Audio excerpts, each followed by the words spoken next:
O, tingnan nyo. Ginulat ng mga fans ni Alex Ayala ang Australian Open.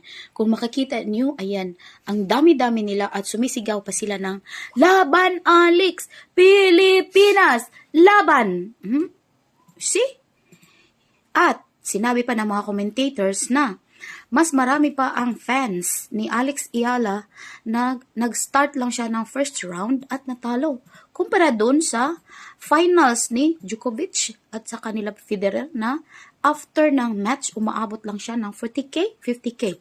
But si Alex, oh my, umabot siya ng 100,000 up views.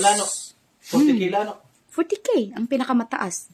Pero si Alex Ayala, ginulat niya ang organizers ng Australian Open. So, take note, US Open, Roland Garros at Wimbledon, alam nyo na kung saan nyo ilalagay si